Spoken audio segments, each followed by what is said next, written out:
बागेश्वर धाम विवाद का संपूर्ण सच। 4 जुलाई 1996 को मध्य प्रदेश के छतरपुर जिले के गढ़ा गांव में जन्मे श्री धीरेन्द्र कृष्ण शास्त्री प्रसिद्ध धार्मिक तीर्थस्थल बागेश्वर धाम सरकार के प्रमुख और महाराज हैं।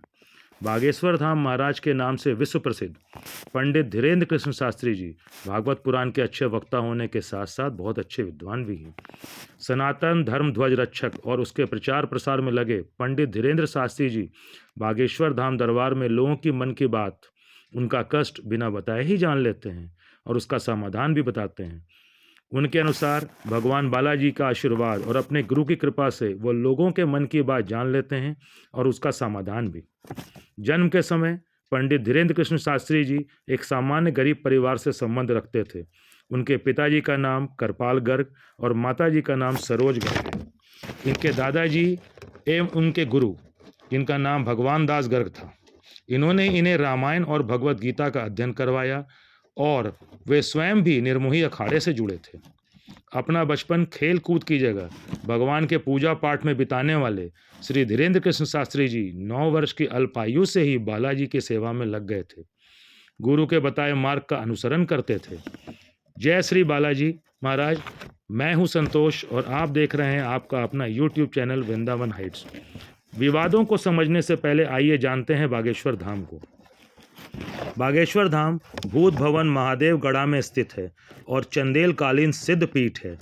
साल 1986 में ग्रामीणों के सहयोग से मंदिर का निर्माण हुआ और 1987 में गांव में बाबा पंडित संतूलाल गर्ग जी चित्रकूट से दीक्षा प्राप्त कर बागेश्वर धाम पहुँचे और उन्होंने 1989 में एक बड़े यज्ञ का आयोजन किया और फिर यहीं से बागेश्वर धाम की प्रसिद्धि और महिमा बढ़ने लगी।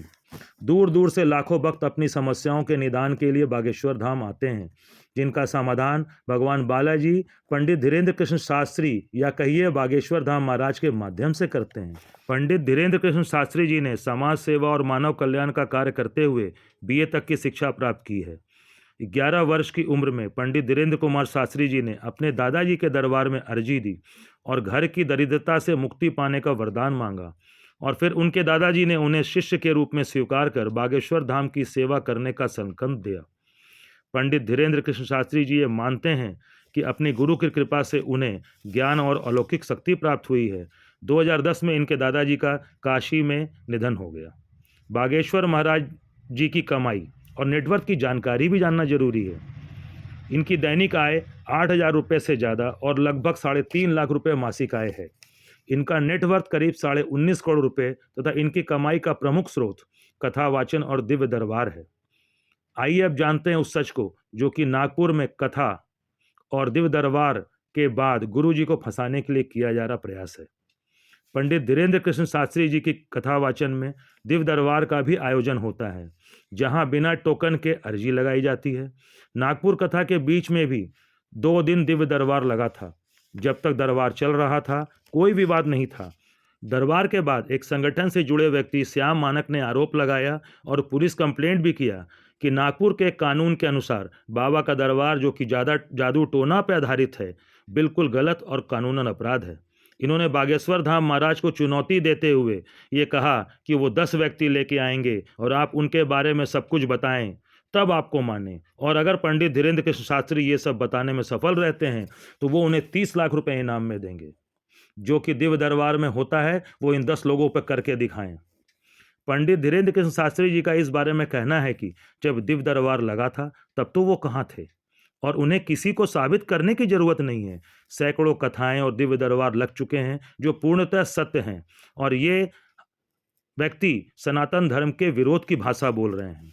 जब लाखों लोग दिव्य दरबार में आते हैं और उनको गुरुजी से कोई समस्या नहीं है और गुरुजी की बताई बातों से वो पूर्णतः संतुष्ट हैं, तब श्याम जी को भी कोई समस्या नहीं होनी चाहिए।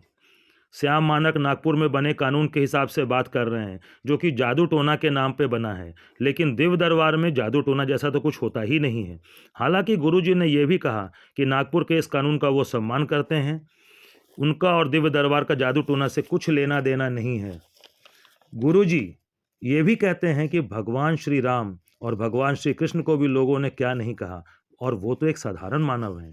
एक बात तो सच है कि लाखों लोगों के कष्ट का निवारण और मनोकामनाएं पूरी हुई हैं, सबके दुख दर्द दूर हुए हैं और किसी से कोई शुल्क नहीं लिया गया है, बिल्कुल निःशुल्क किया गया है ये सब। कई टीवी चैनलों के पत्रकारों ने बागेश्वर धाम महाराज की परीक्षा ली और वे हमेशा मुस्कुराते हुए इसमें सफल हुए हैं। सनातन धर्म में ऐसे सैकड़ों कथाएं हैं जिनमें एक से एक बढ़कर सिद्ध और प्रसिद्ध साधु संत हुए हैं, जिन्होंने अपनी संपूर्ण जीवन मानव कल्याण में लगाया और जो भी किया वो चमत्कार और भगवान कृपा का ही असर रहा है। साधना, योग, तपबल, सिद्धि और आज भी शोध का विषय बने हुए हैं। कुछ लोगों को ये जादू टोना लग सकता है या फिर ये हो सकता है कि इस महाशय को अपनी अर्जी लगवानी होगी, क्योंकि अर्जी इतनी आसानी से तो लगती नहीं है, कुछ की ही लगती है और यो कहें कि जिन पे बालाजी की कृपा होती उनकी ही लगती है। ये आजकल ये फैशन भी हो गया है कि त्वरित और सस्ती लोकप्रियता के लिए किसी भी प्रसिद्ध व्यक्ति पर दोष लगाओ और तुरंत प्रसिद्ध हो जाओ। कहावत है ना कि बदनाम हुए तो क्या हुआ, नाम तो होगा ना। धर्म की राह पे जब भी कोई व्यक्ति आगे बढ़ता है तो धर्म विरोधी ताकतें रास्ते में रुकावट डालती ही हैं और हमेशा परेशान करती हैं। लेकिन कहते हैं ना कि सत्य परेशान हो सकता है लेकिन पराजित नहीं।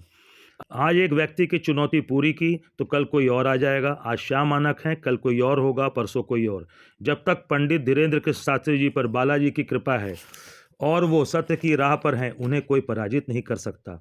सारा देश, समस्त सनातन समाज उनके साथ खड़ा है। जय बालाजी महाराज, जय बागेश्वर धाम महाराज। आज के लिए इतना ही, फिर मिलेंगे नई जानकारी के साथ। वीडियो पसंद आया हो तो लाइक कमेंट्स करके ज़रूर बताएं। चैनल सब्सक्राइब करें। धन्यवाद। जय श्री कृष्ण।